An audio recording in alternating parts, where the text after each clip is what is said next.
네, 유튜브 채널 지덕체로 구독, 좋아요, 알림 설정까지 부탁드립니다.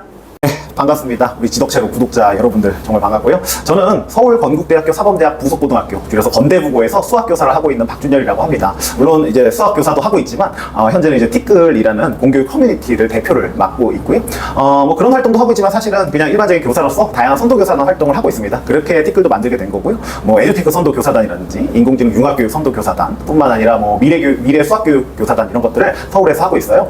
그리고 요새 선생님들께 정말 안타까운 일들이 너무 많아서 국가교육위원회 산하에 있는 공교육 정상화를 위한 특별위원회에도 소속돼서 열심히 선생님들을 위해서 일하고 있습니다. 이런 SNS 활동으로는 교직원 공제회 들어보셨죠? 교직원 공제회 더 K 크리에이터도 하고 있고요. 한국교총에서 뭐 SNS 서포터즈라든가 정보화 위원장도 맡고 있고 뭐 정책자문도 맡고 있고 다양한 활동하면서 여러 가지 배워서 선생님들과 함께 나누는 그런 일을 즐겨 하고 있는 그냥 사람입니다. 와, 그런데 지금 나열하신 활동들이 정말 많네요. 아유, 아닙니다. 네, 정말 많은 활동들을 하고 계신데 저는 좀 궁금한 게 티끌 대표 이렇게 불리는 것도 다른 거 어떤 걸로 좀 불리고 싶나요? 현재로서는 티끌에 많이 집중을 하고 있으니까 티끌 대표로 불렸으면 좋겠기도 한데 사실 대표라는 게 사실 굉장히 낯간지러운 얘기잖아요. 그냥 저는 여러 선생님들과 같은 동료 교사다. 그리고 선생님들을 돕기 위해서 티끌이라는 것도 만들었기 때문에 그냥 동료 교사로서 서로 돕기 위한 사람이다 라고 생각해 주셨으면 하는 바람이 있습니다.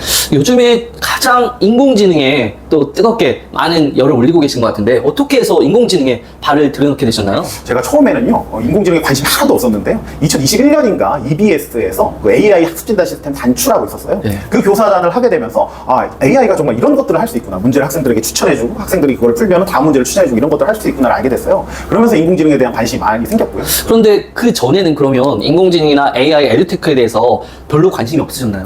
에듀테크에 대한 관심이 많이 있었어요. 원래부터 네, 원래부터 어떠신가요? 약간 그런 성향이 있어요. 역시. 네, 그런 사람들이 네. 이런 활동을 많이 하게 되더라고요. 네. 네, 맞습니다. 그래서 그런 활동을 하다 보니까 네. 관심이 생겨서 이렇게 여기까지 오게 된 것 같습니다. 지금 얼리 어답터 그리고 EBS가 연계가 돼가지고 지금까지 쭉 관심을 이어오고 계신데 인공지능과 관련해가지고 어떻게 평상시에 많은 정보를 획득하시고 어떤 노력을 하시나요? 인공지능이 사실은 해외에서부터 발전을 해왔기 때문에 해외 사이트들을 많이 뒤져보는 편이고요. 특히나 챗 GPT를 비롯해서 이런 것들에 대한 커뮤니티들이 굉장히 많이 형성돼 있어요. 그래서 교사 커뮤니티뿐만 아니라 그런 인공지능 도구라든지 아니면 기업에 계신 분들이 형성되어 있는 커뮤니티 그런 데를 많이 들어가 보면서 정보를 얻고 그중에서 정말 교육적으로 활용할 만한 것들 이런 것들을 너무 나만 알고 있기 너무 아쉬우니까 선생님들과 나누고 싶다 고민하다가 이제 커뮤니티를 만들자라고 생각하게 된 거죠. 와, 점점 이렇게 확장하게 된 거네요. 그렇죠. 그러면 저는 지금 AI 디지털 교과서 앞으로 정말 많은 변화가 있을 거라고 예상이 되는데 앞으로의 인공지능과 교육 어떻게 될까요?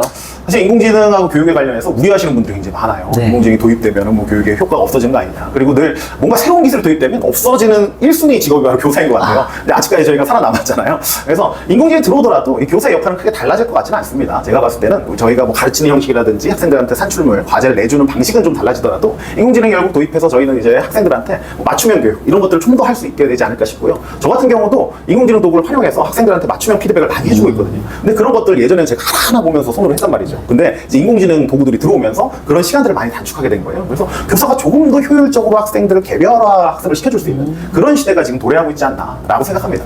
맞춤형 학습을 할 수 있다는 말씀이시네요. 그렇습니다.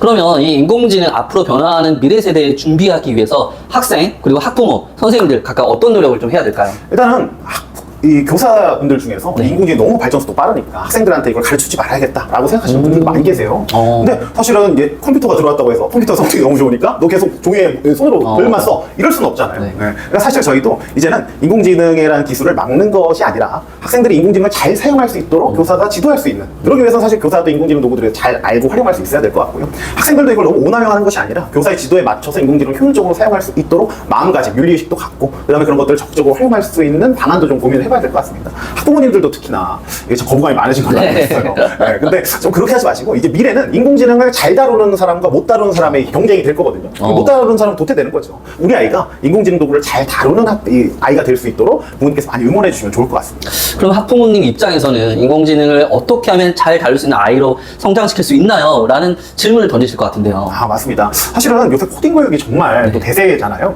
사실 코딩까지 뭐 필요할까라는 생각도 또 들어요. 그래서 지금 나와 있는 챗 GPT라든지 이런 인공지능 도구들 학생들이 다룰 수 있게끔 많이 응원해 주시고 교사들도 많이 가르쳐 주긴 할 테지만 학교에서 내주는 과제들 같은 거 인공지능으로 하라는 건 아니에요. 근데 인공지능의 도움을 받아서 보다 본인의 이 산출물의 퀄리티를 높일 수 있다면 또 좋을 것 같고요. 그거는 뭐 사실은 중요한 건 아니고 제가 봤을 때 더 중요한 건 뭐냐면요. 인공지능 챗봇을 통해서 자기주도 학습이 가능해요, 요새는. 그래서 돈 많이 들잖아요, 과외 같은 거. 그렇죠. 네, 그러지 마시고 인공지능한테 옆에서 물어보면서 계속 학습을 해나가는 거. 이것만 하더라도 그냥 혼자서 공부할 때보다 훨씬 더 학습 효과가 좋잖아요. 네, 그래서 그런 것들을 추천드립니다. 옆에 인공지능 챗봇 두고 얘한테 질문하면서 학습을 해나가면 훨씬 더 좋은 효과를 누릴 수 있다고 합니다. 저도 그 챗 GPT를 써보면서 느꼈던 게, 질문의 힘이 정말 중요하구나. 맞아요. 네, 계속 질문해야지만 원하는 답을 해주기 때문에 네. 계속 저 스스로가 계속 질문을 꾸준히 하고 있더라고요. 맞아요. 질문을 하면서 사실 성장을 하게 되는 거거든요. 네, 그래서 자기주도 학습에 도움이 될 수 있다는 것도 말씀해 주셨네요. 맞습니다. 그런데 인공지능도 갈래가 정말 여러 갈래가 있단 말이에요. 맞아요. 그러면 박준현 선생님께서는 그 여러 갈래 중에서 어떤 쪽으로 좀 집중하고 계시나요? 전 당연히 교육 쪽입니다. 네. 그래서 인공지능 가지고 뭐 웹사이트도 만들 수 있고 네. 뭐 요새는 할 수 있는 게 정말 많아요. 근데 이제 저는 교사니까 네. 인공지능을 어떻게 교육적으로 활용할 수 있을 것이냐 이런 것들 많이 생각하고 있고요. 최근에 제가 만났던 분은 XR 교사 메타버스 전국 교사 대표분을 만났는데 그분 같은 경우는 그 XR 쪽에 좀 더 관심이 많으셔가지고 집중하고 계시더라고요. 네. 교육 안에서도 또 굉장히 많은 분야가 세세하게 또 나눠질 텐데 네, 맞습니다. 그 중에서도 집중하고 싶은 분야가 있으신가요? 예, 저 같은 경우는 XR 말씀해 주셨는데 사실은 이제 메타버스라고 해서 인공지능 전에 이제 교육의 대세였던 또 그런 게 있었어요. 이제 코로나 시대 때. 근데 메타버스 같은 경우는 체험과 교육을 연계한다고 보시면 되겠고요. 인공지능은 개별화. 개별화가 가능하다고 보시면 되니까 저 같은 경우는 인공지능은 메타버스와는 또 다르게 조금 더 장기적으로 교육에 영향을 미칠 수 있는 도구라고 생각을 해요. 그래서 저도 지금 집중하고 있는 건 인공지능 분야고요. 그래서 교사가 수업을 할 때도 인공지능 어떻게 쓸 수 있을 것이냐, 학생이 학습을 할 때도 인공지능 어떻게 쓸 수 있을 것이냐, 교사가 좀 더 편리하게 이 학교 업무를 볼 때도 인공지능 어떻게 사용할 수 있을 것이냐, 요거에 집중을 해서 이런 도구들을 선생님들께 좀 소개시켜드리고 싶어요. 그러면 실제로 선생님께서 지금 많은 연수와 그런 기회를 좀 제공하고 계신가요? 정말 많이 연수를 다니고 있는데 요새 찾으시는 분들이 많아가지고 네, 뭐 간호협회에서도 많이 연수 간호협회에서요? 그런 데서도 많이 와주시고 진짜요? 서울시뿐만 아니라 뭐 경기도에 가서 학교별로도 요새는 그런 관심들이 정말 많아지셔서 연수 강사를 많이 불러주세요. 그래서 저희 티끌에서도 근데 저 혼자서 하는 것도 좀 버겁기도 하거든요. 저보다 훨씬 더 잘하시는 분들이 많거든요. 네. 그래서 티끌에 연수 강사 기능을 넣어서 저보다 훌륭하신 연수 강사님들을 추천해서 또 연결해드리는 그런 서비스도 제공하고 있습니다. 전 또 궁금한 게 지금 서울에 거주하고 계시잖아요. 네, 맞습니다. 그럼 혹시 연수 강사로 초청을 박준현 선생님 하고 싶다. 어느 지역까지 가능하신가요? 저는 뭐 다 합니다. 실제로도 뭐 대전 대구까지 내려가서 정말요? 네, 뭐 중으로도 요새는 화상으로도 할 수 있으니까요. 네, 네. 저는 뭐 언제든 열려 있으니까 뭐 연락을 뭐 주셔도 되고요, 안 주셔도 되고 다른 분들도 요새 많습니다. 인공지능 관련된 뭐 강의 필요하시면 박준현 선생님께 연락해 주시면 감사합니다. 예, 그리고 감사합니다. 앞으로의 학교, 앞으로 미래 교육, 글로벌 인재가 꼭 갖춰야 할 역량 어떻게 생각하십니까? 사실은 인공지능 들어오면서 참 저도 혼란스러워요. 왜냐하면 창의성이 굉장히 네. 좀 중요한 인간의 덕목이다. 이런 인재를 길러내야 된다고 생각했는데 제 인공지능은 창의성의 영역까지 넘보고 있거든요. 네. 그래서 이제는 그런 뭐 인공지능뿐만 아니라 뭐 에듀테크뿐만 아니라 다양한 기술들, 지금은 기술의 시대잖아요. 기술들을 자기의 니즈에 맞춰서 잘 활용할 수 있는 이런 인재가 필요하지 않나 싶어요. 그런 인재를 길러내는 것도 교사의 역할이라고 생각이 들고 그러려면 교사 본인도 기술을 좀 잘 알아야겠죠. 그렇다고 생각이 듭니다. 수많은 도구들이 있는데 그 도구들을 적재적소에 자신이 잘 활용할 수 있는 그런 인재가 필요하다는 말씀이네요. 네. 그런데 또 한 가지 궁금한 게 지금 박준현 선생님께서는 수학 선생님이란 말이에요. 맞습니다.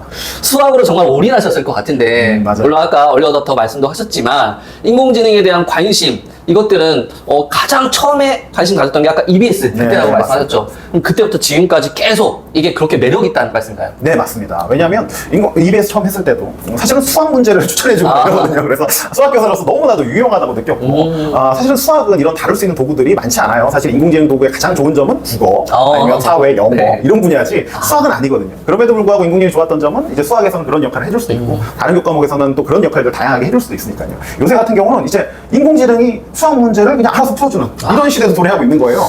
그럼 이게 수학 학습이 이게 어떻게 흘러가야 되나 이런 고민도 지금 갖고 있습니다. 사실 그 일론 머스크 테슬라 뉴럴링크 칩을 꽂으면 지식이 그대로 전이되는 그래서 앞으로 지식의 양이 아니라 그렇죠. 뭔가 새로운 패러다임이 나올 것 같은데 네, 맞습니다. 박준현 선생님께서 가지고 계시는 삶의 철학, 교육에 대한 철학 한 말씀 해주시죠.